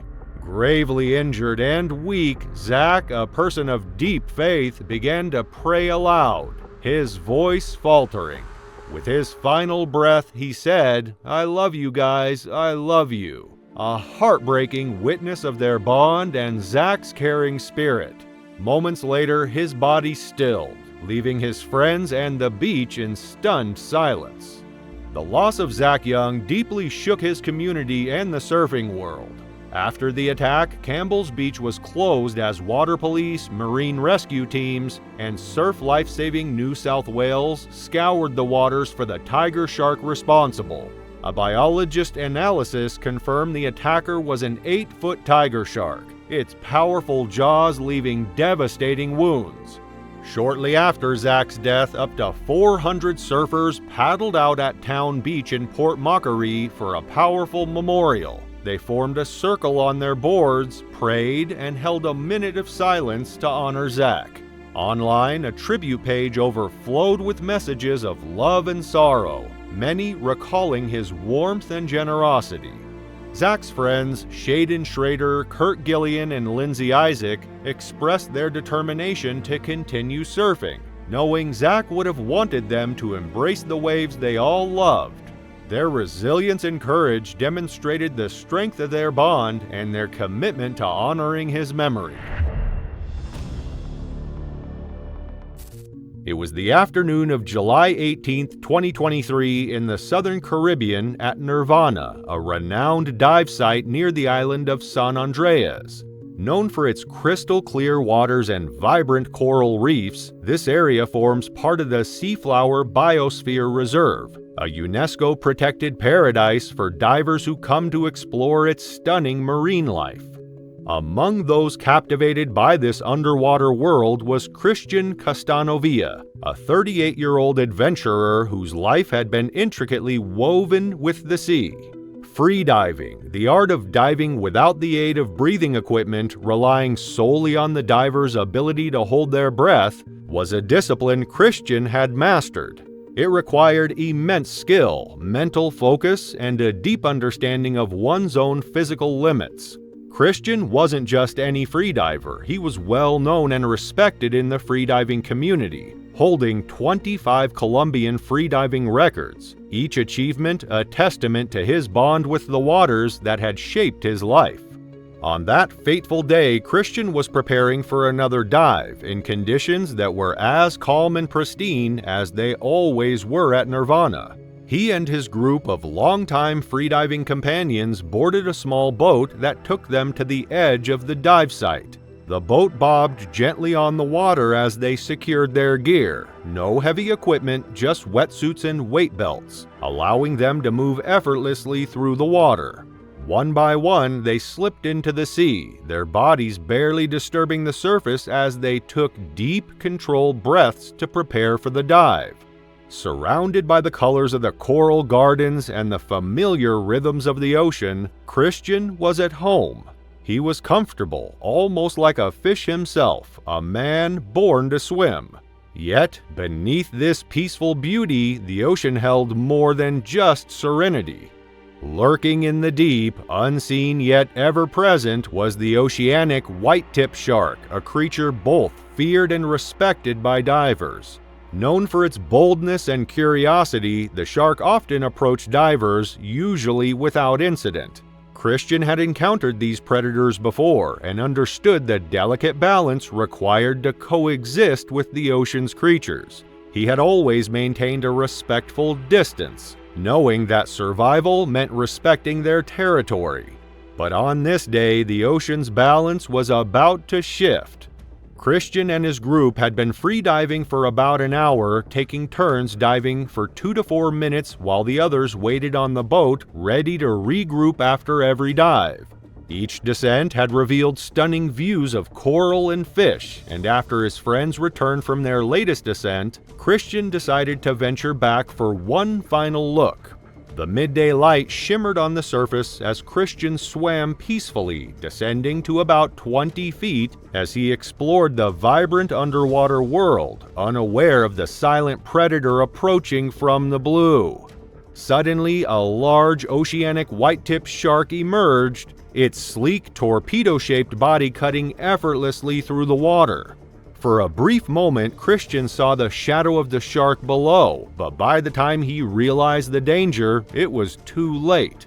The shark struck with brutal force, its jaws clamping down on Christian's leg. The bite tore through muscle, shredding his calf and severing small blood vessels. Christian tried to defend himself, raising his hand, but the shark's second bite ripped through his palm and fingers. A wave of nerve-shattering pain surged through his body as blood clouded the water around him. After the second bite, the shark abruptly let go, leaving Christian to fight against the pain and the shock of the attack. Instinct kicked in as Christian propelled himself toward the surface, his heart racing and adrenaline surging through his veins. Panic surged within him, but years of training took over. He knew that losing control would only make the situation worse. For a few agonizing seconds, he felt the weight of fear pressing down on him as he kicked furiously, desperate to reach the boat. Blood streamed from his wounds, clouding the water around him, but he pushed forward, driven by the instinct to survive. From the boat, Christian's companions noticed the sudden burst of blood in the water, their hearts racing as they realized something was terribly wrong. They quickly scanned the area, spotting him struggling near the surface. Steering the boat closer, they moved swiftly to pull him aboard. Their hands shook as they hoisted Christian onto the deck, where he trembled in pain, blood pouring from his wounds and staining the boat's floor. The grim reality of what had just happened settled in as the boat sped toward shore, the salt air filled with a mix of fear and urgency, propelling them forward in a race against time to get Christian to safety. Once ashore, Christian was rushed to a nearby clinic where surgeons worked for hours to close the deep cuts on his legs and hands. Despite the severity of the injuries, the shark's bite had not punctured any of the major blood vessels, allowing him to survive the attack against all odds. This detail would later haunt Christian as he realized how narrowly he had escaped death. Word of the attack spread through the diving community, casting a dark shadow over the colorful waters of San Andreas. However, Christian faced the ordeal with great humor and spirit. He posted a picture of his bandaged legs and hands from his hospital bed, captioned, "You should see how the shark turned out." Many were inspired by his strength in such a difficult situation, as he turned it into a story of survival and bravery. For Christian, the attack was a harsh reminder of the sea's untamed power. Though he respected the balance between humans and the ocean, this encounter shattered that understanding. His survival was a testament to his skill and respect for the water, but not everyone is as lucky. It was a warm, sunny Saturday morning, December 2nd, 2023. Smyrna Beach in Yales, western Mexico was alive with activity. Families gathered along the golden sands and the calm waters hosted a swimming race that drew spectators and competitors alike. Among the visitors was Maria Fernandez Martinez, a 26-year-old mother accompanied by her 5-year-old daughter. Maria recently graduated with a degree in marine biology from the University of Guadalajara, had always loved the ocean. The beach had been her sanctuary since childhood, and she was now sharing that love with her daughter. It was a serene day filled with warmth and motherly love. But beneath the calm surface of the water, an unseen predator lurked, silently waiting for its moment to strike. As Maria and her daughter stepped onto the sand, they marveled at the pristine shoreline. The bay was sheltered by rugged lava outcrops, and the waters shimmered invitingly under the morning sun. After undressing down to their swimming suits, they waded into the shallows, giggling as they splashed each other and enjoyed the refreshing embrace of the sea. The excitement of the swimming race nearby added to the lively atmosphere, with officials' voices echoing over loudspeakers and spectators cheering on the participants. Everything seemed perfect, at least in the beginning. After a while, Maria pointed to a floating platform about 80 feet from the shore. The platform was popular with families and often served as a gathering spot for children to leap into the water. That morning, it was deserted, making it the perfect spot for Maria and her daughter to enjoy some quiet fun. They started swimming toward the platform, laughing as they moved through the warm, crystal-clear water. Unbeknownst to them, a 15-foot great white shark had entered the area, attracted by the commotion in the water. Renowned for their stealth and deadly precision, these apex predators can attack with terrifying speed. This one glided silently beneath the waves, honing in on its prey. The beachgoers, engrossed in the excitement of the swimming match and their own enjoyment, remained blissfully unaware of the lurking danger. As Maria and her daughter neared the platform, the great white struck suddenly, its powerful jaws clamping down on Maria's leg. She screamed in alarm, startling her daughter, who turned to see blood clouding the water around her mother. Maria thrashed desperately, trying to free herself as the predator's jaws clamped down with crushing force, tearing into her leg. The immense pain surged through her body, but her focus remained on protecting her daughter. She waved her daughter toward the platform, shouting for her to swim. The young girl hesitated, her face etched with fear, before obeying her mother's command and paddling towards safety on the platform. Maria fought fiercely, striking at the creature's head and kicking it with her free leg. She could feel its rough skin and sharp teeth cutting deeper. The water churned red as Maria's strength waned. Nearby, her daughter stood frozen on the floating platform, screaming in terror as the horrifying scene unfolded before her eyes. Just as abruptly as the attack began, the great white released Maria. In agony and barely able to move, Maria began struggling toward the shore.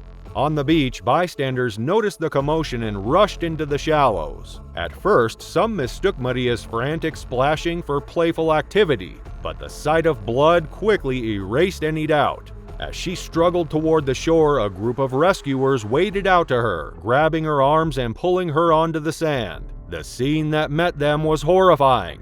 Maria's right leg was gone, severed below the hip. Blood poured from the wound, staining the golden sand crimson. Bystanders scrambled to help, tying a makeshift tourniquet around her leg to stem the bleeding. Paramedics arrived minutes later, but Maria had already lost consciousness. Despite their best efforts, the young mother could not be revived. The bite wounds, combined with severe blood loss, had claimed her life. Her daughter, safe and still on the floating platform, was quickly brought to shore by the lifeguards. Shaking and in shock, she was comforted by bystanders while arrangements were made to reunite her with her family. It was later, in the safety of familiar surroundings, that she learned the heartbreaking news: her mother had passed away. The devastation hit her hard, a loss that would stay with her for the rest of her life. Maria's final moments had been spent ensuring her daughter's safety, a true testament to her love and courage. In the days following the attack, flowers and tributes were placed on the beach where Maria lost her life. Strangers and friends alike mourn the loss of a vibrant young woman who had sacrificed everything for her daughter. It was a bright Saturday, June 5, 1993, and the Cartwright family set out for a memorable day at sea. Ian Cartwright, guiding the Australian Maritime College vessel River Esco, navigated the calm waters of the Bass Strait, steering towards 10th Island just off the Tasmanian coast. With him were his wife Terry, their 5 children, and 2 friends, Stephen Ears, a marine fisheries lecturer, and his colleague Josephine Osborne. The island, a stark granite outcrop, housed a vibrant colony of Australian sea lions, drawing divers with its promise of close encounters with nature. But beneath the surface, something far darker was waiting. They anchored just off the southern edge of 10th Island, in waters 50 feet deep. As Ian dropped the anchor, his children leaned over the edge, their eyes following its descent until it vanished into the depths below. The air was full of excitement as Terry, Stephen, and Josephine suited up, eager to dive into the island's blue depths. For Terry, it was a chance to rekindle her love of diving after nearly a year away from the water. The sea lion's playful, almost curious nature made these waters magical, yet there was an unspoken sense of respect for the wilderness that lingered beneath. Terry adjusted her yellow fins and slipped into her wetsuit, feeling the usual rush of nerves and thrill that diving brought. As Stephen helped secure her gear, he gave her a reassuring nod before he entered the water. She followed, allowing herself to sink into the calm embrace of the ocean. Yet, as she floated, fumbling a bit with her regulator, a strange sense came over her. For reasons she couldn't place, the water felt different today. She signaled to the others that she was fine, but Ian called out, urging her to stay close to the group. The sea lions approached quickly, circling Stephen and Josephine with effortless grace. With a look of wonder, Stephen dipped his head underwater, marveling at the lively dance of fins and whiskers. Terry, just a few feet behind, adjusted her equipment and finally began to descend. The underwater world was as vibrant as she remembered, yet there was a strange quietness that hovered around her, as if the sea itself were holding its breath. Terry's descent slowed as she felt pressure building in her ears. She tried to equalize, pinching her nose and blowing, but the discomfort only worsened. Unseen by her, Stephen and Josephine had already reached the ocean floor, pausing briefly to wait for her. Terry, still suspended mid-water, was determined to catch up, but suddenly the water around her seemed to pulse with a force that didn't belong. In an instant, an invisible current tore through the water, hitting her like a freight train and ripping the regulator from her mouth. She spun through a cloud of bubbles, disoriented and gasping for breath. Just as she reached for her regulator, a silhouette loomed, massive and silent, closing in with chilling precision. Stephen and Josephine, watching from below, froze in shock as a 15-foot great white shark barreled directly toward her, its streamlined form cutting through the water like a missile. Terry wheeled around, her wide eyes meeting the darkness of the shark's gaze. Before she could react, its jaws opened in a brutal arc, clamping down around her torso. She let out a muffled scream, bubbles spilling from her mouth as the shark's grip tightened. Stephen and Josephine, mere spectators to the nightmare, crouched behind a rock, feeling utterly powerless as the water around them darkened with a crimson cloud. The sea lions scattered, their graceful playfulness shattered by the intrusion of a predator. Stephen and Josephine could only watch, paralyzed by terror, as the shark thrashed Terry's body with ruthless power, her yellow fins flashing one last time through the swirling red. Though they desperately wanted to help, the shark's massive form moved with a chilling certainty, claiming its prey in the depths. As the minutes passed, Stephen saw an opportunity. He signaled to Josephine, and together they swam frantically to the rocky shore of 10th Island. Once they reached the surface, they screamed for Ian, who had been watching from the boat, alarmed by the distant commotion but unaware of the horror beneath. Realizing something was horribly wrong, Ian scrambled into the dinghy and raced toward them, heart pounding as he braced for what lay ahead. When he reached the island, the heartbreaking reality came into view. Terry was gone. Ian searched the water tirelessly, refusing to believe the unspeakable truth. But as the hours wore on, only small fragments of Terry's wetsuit surfaced, alongside a single yellow fin attached to her leg. The remaining signs of Terry's presence drifted away with the tide, lost in the vastness of the sea. In the waters off 10th Island, teeming with life, danger lurks unseen. Sea lions, particularly young and injured ones, are easy prey for the great whites that patrol these depths. To them, a vulnerable form suspended in the water can seem just like any other meal.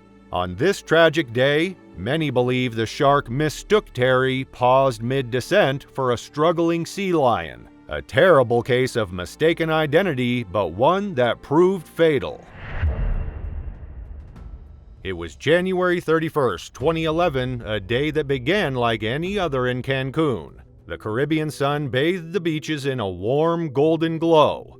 Nicole Moore, a 39-year-old from Orangeville, Ontario, was on vacation and felt at ease. She was surrounded by friends from her exercise group, their laughter mingling with the soft crash of the waves as they enjoyed a spirited game of beach volleyball. Nicole, a dedicated mother and nurse, loved the physical challenge, and nothing felt better than the tropical sun and soft sand. As the game came to an end, Nicole's friends decided to head back to the hotel for lunch. Nicole stayed behind, enjoying the peaceful moment alone by the water. She waved them off, feeling the pull of the cool, refreshing sea. It seemed like the perfect way to wash off the stubborn sand on her skin, a quiet, private moment to enjoy the ocean's calm embrace. But unbeknownst to Nicole, a dark presence lurked beneath the waves, unseen but drawing closer with each passing moment. Cancun, a paradise known for its vibrant nightlife and beautiful beaches, felt like the safest place in the world. Standing in waist-deep water, Nicole looked out over the horizon, her mind free and relaxed. Her feet shifted in the sand, stirring the water, unaware of the attention it attracted. Meanwhile, at a nearby resort, employees had spotted 2 sharks in the area. They managed to drive one away, but the other, unnoticed, continued moving toward Nicole. As she splashed in the water, Nicole spotted 2 people on jet skis in the distance. They were waving frantically, catching her attention. She smiled and waved back, assuming they were simply friendly beachgoers. The jet skiers shouted something in Spanish, but Nicole didn't understand them. Assuming it wasn't important, she returned her focus to the sea. The jet skiers called out again, their voices sharper, filled with urgency. A sinking feeling gripped Nicole, and before she could fully process it, something cold and slimy brushed against her leg. Her heart skipped a beat. She kicked out instinctively, hoping it was nothing, but then, without warning, a massive shark rose from the depths below. Its jaws clamped around her left thigh, and the searing pain of serrated teeth digging deep into her flesh sent shockwaves of terror through her. For a moment, Nicole froze, her mind struggling to comprehend what was happening. She wanted to believe it was a mistake, maybe even a child snorkeling nearby. But that illusion shattered as the shark's teeth tore into her thigh, pain radiating through her entire body. The water around her turned a sickening red, her blood swirling in the once clear waves. Adrenaline surged through her veins, blunting the worst of the pain as her body went into survival mode. Nicole knew she had to escape. The thought of her 2 young daughters, Tia and Ella, waiting for her at home pushed her forward. With her left leg rendered useless by the bite, Nicole used her arms to pull herself through the water, inching painfully toward the shore. But the shark wasn't finished. It circled back, drawn by the scent of blood in the water. In a swift, brutal motion, the creature struck again, its jaw snapping down on Nicole's left arm. She felt an unbearable pressure as it locked onto her, trying to drag her beneath the waves. For a fleeting moment, the cold terror of drowning threatened to paralyze her. But Nicole fought back. Her right hand was free, and with desperate strength, she raised it and struck the shark on the nose. The hit landed just right, startling the predator and causing it to release her mangled arm. As the shark swam away, Nicole was left barely afloat, blood pouring from her wounds. Both her left arm and left leg were grievously injured, the flesh torn down to the bone. Her body, now weak from blood loss, struggled to keep her head above water. Every heartbeat sent fresh blood spurting into the waves around her. By sheer chance, Nicole's cries for help had been heard. One of the jet ski riders rushed toward her, grabbing her right arm to pull her onto the vehicle. The jolt of movement sent another wave of pain through her body, but Nicole knew she couldn't give up. Her will to survive, her need to return to her children, was stronger than the darkness threatening to pull her under. The jet ski sped toward the shore, leaving a crimson trail in its wake. Once on the sand, onlookers gathered around her, their faces a mixture of shock and horror as they saw the extent of her injuries. Voices mingled in Spanish and English, but for Nicole, the sounds were distant, barely reaching her over the roar of her own heartbeat. She took stock of her injuries with a nurse's pragmatism. She knew her condition was critical. Her breathing became labored, her pulse weak as the blood continued to flow from her wounds. Nicole was rushed to a nearby hospital where doctors worked urgently to save her. She had lost an astonishing 60% of her blood, and her body began to shut down from the trauma. For 8 grueling hours, surgeons labored to stabilize her, inserting a line directly into her heart to replenish her lost blood. When she awoke in the hospital, her father and husband were by her side, their faces filled with relief. They had brought the missing piece to her left leg to the hospital where it was reattached. But Nicole's ordeal was far from over. 6 days later, she was flown back to Toronto, where doctors discovered her previous surgeries had left her wounds in terrible condition. Decay had set in. Seawater and sand had contaminated the injured tissue, and her left thigh was improperly reattached. Infection threatened her life once more. Over the following months, she endured multiple surgeries to graft new tissue over her exposed bone, but her arm ultimately had to be amputated. Despite all she endured, Nicole refused to give in to bitterness or despair. She chose to forgive the shark, recognizing that she had been a guest in its world. With resilience and determination, she not only recovered but went on to become a voice for shark conservation. It was a breezy Friday afternoon on December 8, 2023, when Mato Mariotti, a 20-year-old Italian student, decided to visit 1770 Beach on Australia's eastern coastline. For Matteo, Australia was more than just a destination, it was a dream come true. Ever since moving from Parma in 2022, the aspiring marine biologist had immersed himself in the country's rich biodiversity, exploring every hidden cove and thriving reef. Among all his pursuits, snorkeling had become his passion, offering a window into the mesmerizing underwater world he longed to study. But that day, Matteo wasn't just seeking the thrill of discovery. Hours earlier, news had arrived from Italy that his grandfather Giovanni had passed away. The weight of being thousands of miles from home, unable to say goodbye, hung heavily on him. Matteo had hoped that the ocean's embrace might soothe his mind and offer a brief escape from his grief, a hope that would soon prove to be in vain. The shores of 1770 Beach were famed for their rugged beauty, where jagged rocks framed stretches of golden sand. For an experienced adventurer like Matteo, the rocky entry was barely an obstacle. Dressed in his wetsuit, with his snorkel mask secured and his GoPro strapped to his wrist, he turned his focus to the sea. The water was murky, churned by recent winds, but that only added to the thrill of uncovering the hidden marine life below. As Matteo ventured farther from the shore, the ocean's silence grew heavier. There were no darting fish or vibrant flashes of coral, just an endless expanse of gray-green water stretching in every direction. He paused, floating quietly, his eyes scanning the shifting shadows below. Something moved. At first it was faint, a flicker at the edge of his vision. Matteo turned, but whatever it was had vanished. He kept swimming, though the thought of being watched clung to him. The silhouette seemed to shift around him, but every time he looked, it was gone. The uneasy quiet pressed down on him. He glanced back toward the beach. His friends were small, distant figures on the shore. The horizon looked impossibly far away, and for the first time, Matteo wondered if he should head back. Then it came. A sudden force slammed into him and the water exploded in a frenzy of movement. Matteo barely had time to react before searing pain shot through his leg. A shark had clamped its powerful jaws around him, dragging him downward.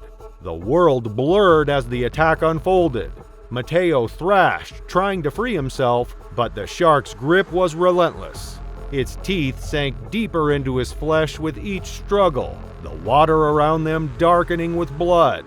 Desperate, Matteo grabbed his GoPro, his trembling fingers fumbling as he struggled to switch it on. Pain and panic clouded his mind, but one thought stood out. Someone needed to know what was happening. If this was his end, the camera would bear witness to it. As the device began recording, he fought to stay afloat, his strength ebbing with each passing second. On the shore, Matteo's friends remained oblivious to the unfolding nightmare beyond the waves. It was Tommaso Agasti, a trained nurse and a member of the group, who first noticed the commotion in the water. Without hesitation, he sprinted into the surf, desperate to reach Matteo in time. As Tommaso approached, Matteo fought with everything he had left. A desperate kick landed against the shark's head, his swim fin jamming into its mouth. The predator momentarily loosened its grip, and Tommaso took the chance to grab Matteo, pulling him toward the shore. The journey back was grueling, each step slowed by the unrelenting waves and Matteo's injuries. The rocky shoreline posed its own challenge, but Tommaso managed to haul Matteo onto the jagged ground. Thinking quickly, he removed his belt and fashioned a makeshift tourniquet, tightening it above Matteo's mangled leg to stem the bleeding. One of the friends on shore grabbed their phone and called for emergency services, their voice tense as the situation unfolded. Minutes felt like hours as they waited. Finally, the sound of sirens cut through the air, bringing a glimmer of hope. Paramedics worked swiftly to stabilize Matteo, but the extent of his injuries was devastating. He was airlifted to Bundaberg Hospital, where doctors confirmed the worst. His right leg would have to be amputated below the knee to save his life. In the days that followed, Matteo grappled with the reality of his new life. The attack had changed everything, yet he refused to let it define him. His thoughts often turned to his grandfather, finding comfort in the belief that Giovanni's spirit had protected him during the ordeal. Despite the trauma, Matteo's passion for marine biology remained undeterred. He knew that sharks played a vital role in maintaining the ocean's delicate balance. It was December 2010 and the coastal city of Sharm El Sheikh, Egypt was alive with tourists. Located at the tip of the Sinai Peninsula, it had long been known for its crystal clear waters, sandy beaches, and luxurious resorts. The Red Sea, teeming with vibrant coral reefs and exotic marine life, made it a paradise for swimmers and divers alike. What most visitors didn't know, however, was that this peaceful getaway was about to become the epicenter of a terrifying shark attack spree. For Olga Martsenko, a 48-year-old from Russia, this trip was an opportunity to share the beauty of Egypt with her daughter Yena. Together, they had spent days exploring the cultural wonders of the city, but it was the Red Sea that captivated them the most. Each morning, they would swim in its warm, inviting waters, marveling at the schools of colorful fish and the strange alien world beneath the surface. They had planned to swim one last time before finding a place for lunch, but that would be the last peaceful moment of their holiday. Olga floated on her back, gazing up at the bright blue sky, the rhythm of the water moving gently beneath her. The cool waves lapped against her skin, and for a moment it seemed as though nothing could go wrong. Her left arm extended out, stretching leisurely across the water. Nearby, her daughter played on the jetty, watching her mother with a carefree smile. But something wasn't right. A strange sensation tickled her fingers, rough like sandpaper. She tried to brush it away, thinking it was a rock or some floating debris. But it wasn't as rough as a rock, it was more leathery. Before she could react, the calm of the water shattered. A sudden sharp pain surged through her arm as something massive latched onto it. panic gripped her heart as she screamed, her voice swallowed by the sea. She could hardly comprehend what was happening when she saw the beast that had attacked her. A shark, its jaws clamped tightly around her arm. Its teeth sank into her flesh, dragging her under the surface. In an instant, she tried to fight, but the shark had already begun to tear into her. The pain was blinding, but her only thought was to escape. She kicked wildly, trying to push herself away from the beast, but it was too late.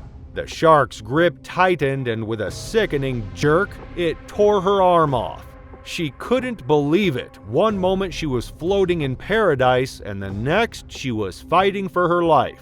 Desperate, Olga turned to see if her daughter was safe. Through the haze of pain, she saw Yenna on the jetty looking out toward her. She screamed for help, hoping that Yenna had seen the attack and could get help. Blood streamed from her arm, turning the water around her into a crimson pool. Her frantic cries caught the attention of nearby lifeguards, who immediately began to react. Still, the shark continued its relentless assault. Every time Olga thought she might be free, the shark would strike again, forcing her down into the depths before dragging her back to the surface with renewed hunger. Olga pushed herself forward with every ounce of strength she could muster, her legs burning with effort as she swam desperately toward the jetty. The pain was excruciating, but stopping was not an option. The shark circled relentless, its eyes cold and predatory. Finally, she reached the jetty and lifeguards pulled her from the water, but the shark wasn't finished. It circled just beyond, waiting. Olga was whisked away to safety, but the ordeal wasn't over. As she was dragged onto the jetty, lifeguards wrapped her severed arm in pressure bandages, trying to slow the blood loss.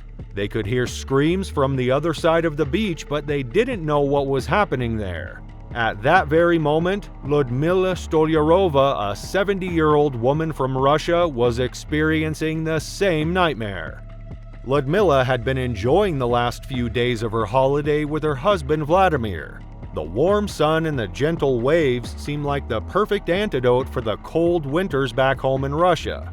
As the afternoon wore on, Ludmila suggested they take one final swim before heading back to their hotel. Vladimir, engrossed in his book, declined, urging her to go alone. She agreed and waded into the water, blissfully unaware that danger was lurking.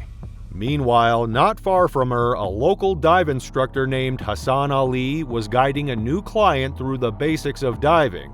As they descended to explore the underwater world, Hassan noticed something unusual. A white-tipped shark about 10 feet long was circling them. Its movements were erratic, as though it was uncertain, perhaps being threatened. Hassan tried to make himself appear larger, and he gestured for his client to move away slowly. But the shark had already decided it was time to hunt. In one terrifying burst, the shark darted toward the surface, bypassing Hassan and his client, heading straight for Ludmila. Hassan watched in horror as the shark closed in on the elderly woman, sinking its teeth into her leg and pulling her beneath the surface. Helpless, Hassan could only watch as the shark savaged Ludmila. He saw her blood cloud the water, the crimson stain spreading rapidly as the shark tore at her flesh. It was an unrelenting assault. Her screams were muffled beneath the waves, and Hassan was shocked by the brutal scene. He quickly surfaced and alerted everyone on the beach, but by then, the damage had been done. Olga's attack had already sent people scrambling to safety. Hassan dove back into the water, reaching Ludmila as quickly as he could. The shark had already torn her left foot clean off. As he tried to help, the shark made another strike, this time latching onto her right arm. But Ludmila, driven by instinct, yanked her arm away, tearing the skin in the process, exposing the bone. The shark, unfazed, continued its assault until finally, with the help of lifeguards, they managed to pull her to safety. Ludmila, bloodied and disoriented, was laid beside Olga on the beach, both women now victims of the same predator. The beach was in chaos. Hassan, frantic, urged everyone to evacuate the water. Ambulances arrived and both women were rushed to a nearby hospital. The medical team worked frantically to stop the bleeding and stabilize their conditions. Olga's injuries were horrific. Her hand had been severed below the elbow and a large chunk had been torn from her buttocks, exposing her spinal cord. She was given 6 units of blood before being sent to intensive care. Ludmila fared no better. Her left foot was gone, and the shark had torn her arm to shreds. Doctors managed to stabilize her, but it was clear that both women had narrowly escaped death. As they were airlifted to Moscow for further treatment, the shock of their horrifying ordeal rippled through Sharm El Sheikh. It was confirmed that the same white-tip shark had attacked both Olga and Ludmila. For weeks, the beaches were closed while authorities searched for the shark, but it was never caught. Months later, divers reported sighting it again, and disturbingly, videos emerged of a dive master hand-feeding the very shark responsible for the attacks, a practice that was swiftly banned. It was Wednesday, January 17, 2014, and Trial Bay was lively as ever. The bay, where the Macleay River flows into the ocean, is a beautiful spot along Australia's east coast, roughly halfway between Brisbane and Sydney. With calm turquoise waters perfect for swimming and gentle waves welcoming beginner surfers, it had become a popular destination. Its rich history added to its allure for tourists, but for Henry Winslow it held special meaning. He had visited this spot for years with his mother, cherishing it as a place to create new memories after a profound loss. Henry, 12 years old, was an only child. His mother adored him, especially after losing her husband in a boating accident years ago. That day had shattered her world, but she clung to Henry, making sure he was always safe. The beach had become a place where they could escape the sadness and start fresh. Henry's love for the ocean never wavered, despite the fact that it had taken his father. When Henry was just 4 years old, he had been on a boat in Sydney Harbor with his dad, George Winslow, a successful businessman. A terrible accident happened when their boat capsized, and although George managed to save Henry, he drowned that day, leaving his family devastated. Ever since then, Henry's mother had been extremely protective of him. She wanted nothing more than to keep him safe, yet she knew he loved the ocean just like his father had. The beach was where Henry felt alive, and his mother allowed him to keep coming back, hoping it would help heal some of the wounds from the past. But this time she couldn't go with him. Instead, Henry was accompanied by the family's servant, a long-trusted caretaker who had been with the Winslows for years. While the idea of a servant may seem old-fashioned, this person had been by their side through thick and thin, and Henry's mother trusted him completely to keep her son safe. But that trust would soon prove to be misplaced. As the sun began to set, Henry laughed and played in the sand, the servant close by. The beach seemed peaceful, but the spot where the Macleay River met the ocean had a slightly murky appearance as the river's current stirred up the sand. Henry, carefree as usual, wandered into the shallow water to wash off his feet. He stood there splashing around without a clue about what was lurking just beneath the surface. Suddenly, the quiet was shattered. A large 9-foot bull shark emerged from the water and clamped down on Henry's leg with terrifying force. In an instant, the boy was dragged off balance and his scream pierced the air. The shark, powerful and relentless, pulled Henry out into deeper water with alarming speed. Panic and pain surged through Henry as he struggled to break free, but the shark's jaws dug in deeper. The servant, hearing Henry's screams, didn't hesitate. He rushed into the water, calling out the boy's name, desperate to reach him. As the shark thrashed and dragged Henry further into the sea, the servant pushed through the shallows, his heart pounding. Just as it seemed Henry was being pulled beyond reach, the servant grabbed hold of his arms. With all his strength, he pulled, refusing to let go despite the chaos around them. The shark, sensing resistance, began to shake violently. For a brief moment, it released Henry, likely trying to reposition its grip. That split second was all the servant needed. He yanked Henry free and struggled to drag him back toward the shore. They stumbled through the water, falling and rising again, as the shark circled back for another strike. Onlookers on the beach had already begun to notice the commotion, and a crowd started to gather. Some shouted in horror, others ran to help. The servant, still carrying Henry, fought to keep moving as the shark's shadow closed in behind them. With every ounce of strength left, he finally pulled Henry out of the water and onto the sand, collapsing beside him. Henry's leg was badly wounded and blood poured from the gaping injury. He was conscious but in shock, his face pale and his body trembling. The people on the beach rushed to help, using whatever they could, shirts, towels, to try to stop the bleeding. They quickly tied makeshift tourniquets around Henry's leg, doing everything possible to slow down the blood loss until help arrived. But the injury was severe. Henry's body had already begun to shut down from the trauma, and he was rushed to Port Macquarie Base Hospital as fast as possible. Despite the doctor's best efforts, the damage was too extensive. Henry's body had gone into shock, and the blood loss was more than he could survive. Tragically, not long after he arrived at the hospital, Henry passed away. When his mother arrived at the hospital, she was faced with the unimaginable. Her only child, the last piece of her world, was gone. In an instant, her life had been torn apart once more. The beach that had once given them both peace and hope now held nothing but heartache. It had taken away the two people she loved most, first her husband and now her son. What was meant to be a day of fun and escape became a tragedy that would forever haunt her. The ocean, which had been a source of healing for so long, had instead delivered a final, crushing blow. The waters off Australia's coastline are breathtaking yet treacherous, home to some of the ocean's most dangerous predators. For Jonathan Lee, a 19-year-old university student and avid diver, a dive trip with friends would end in a struggle against one of nature's fiercest hunters, a nightmare lurking beneath the waves.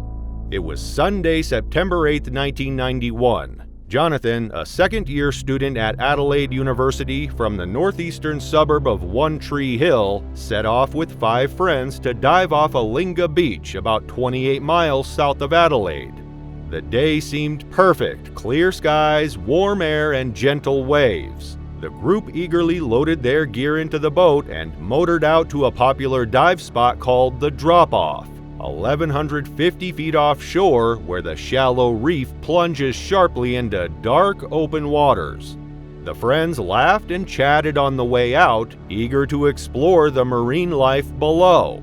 Once anchored at the reef's edge, the divers adjusted their masks and slipped into the cool blue. The reef was alive with movement. Sea stars and sea urchins clung to coral-covered rocks, and brightly colored fish darted through the hazy water. Snappers over 3 feet long and weighing up to 44 pounds shimmered in schools. They were easy prey for sharks. Where there were snappers, there were likely to be great white sharks in hot pursuit. Beyond the reef, the deep blue of the open ocean stretched, both alluring and ominous. Despite the perfect conditions above, the water was murky, with sand and silt stirred by the currents clouding visibility. These hazy waters created the perfect cover for a predator on the hunt, concealing its approach until the last possible moment. For the divers, this hidden danger was something they would discover in the most terrifying way. The divers moved cautiously through the murky waters, captivated by the coral and fish around them, unaware of the lurking predator nearby. After about 20 minutes, 4 of the group surfaced, climbing back onto the boat and pulling off their masks. They shared stories of the fish they'd encountered, laughing and settling onto the deck to watch for their friends who were still below. Jonathan and a few others remained in the water, too captivated to leave. Among them was 30-year-old Dave Roberts, an experienced diver who had accompanied Jonathan on many past dives. He lingered near the reef's edge, mesmerized by the scene unfolding around him, when he noticed something unusual. A low, thunderous rumble pulsed through the water, faint at first, yet growing louder. Dave turned, scanning the murky depths below, searching for the source. His gaze drifted downward, and there he spotted it, a massive shadow moving silently through the water. At first, he couldn't make out what he was seeing. As it swam closer, the shadow sharpened into view. A massive great white shark nearly 16 feet long was closing in near the reef, its movements powerful and precise. Dave remained motionless, watching the predator glide through the water, thrashing its tail as it neared the reef. In an instant, a reddish haze began to cloud the water, a chilling sign of violence unfolding just below. His heart pounded as he realized the horrifying truth. The shark wasn't feasting on fish. It had caught something or someone far larger. It was Jonathan. Frozen in terror, Dave gripped a nearby rock, making himself as small and silent as possible. He couldn't take his eyes off the shark, now mere feet away, its jaws clamped tightly around Jonathan's lifeless body. Silt and blood swirled in thick clouds, turning the water an inky, murky red. Dave stayed hidden, helpless to intervene, as the shark's powerful body twisted and thrashed, dragging Jonathan into the depths. The once lively reef had fallen into an eerie silence, as though even the smallest fish had retreated in fear. Moments later, the shark's frenzied movements began to slow and it started swimming away from the reef. Dave felt a flicker of hope that he might escape unnoticed. But then, as if in a final display of dominance, the shark turned back, swimming directly toward Dave's hiding spot. Dave held his breath, barely moving as the predator passed within 6 feet of him, close enough for him to see its cold, black eyes fixed ahead. The massive jaws were still clamped around Jonathan, whose body remained limp. With slow, deliberate strokes, the shark drifted past, oblivious to Dave as it disappeared into the open water, carrying Jonathan out of sight. The instant it was clear, Dave kicked upward with every ounce of strength, racing toward the surface. He broke through the waves, gasping for air, and yelled, "Shark! Shark!" His friends on board turned, their faces paling as they noticed pieces of gear floating in the water around him. Jonathan's fin, fragments of his wetsuit, and a damaged oxygen tank hose bobbing near the surface. Grim hints of what had just happened below. The friends hauled Dave onto the boat, his face pale, his breathing unsteady as he lay on the deck, reeling from what he had witnessed. Moments later, the remaining divers surfaced, scrambling onto the boat with the same look of shock. They, too, had seen the attack, frozen in place as the great white pinned Jonathan to the reef in a blur of blood and silt. Silently, the group gathered, watching fragments drift in the water. They fired a flare, the signal bright against the sky, a desperate call for help. Only silence replied, the vast ocean stretching calm and indifferent around them. Once they were back on shore, the group immediately contacted the authorities. A thorough search began, with boats combing the water and helicopters hovering overhead, scanning the depths for any sign of Jonathan. Hours passed, yielding only fragments of his dive suit, small pieces of neoprene drifting on the waves. As the search drew to a close, it became clear that the ocean had claimed him. For his friends, the drop-off, once a place of excitement and wonder, now held a haunting silence, the calm surface concealing the loss beneath.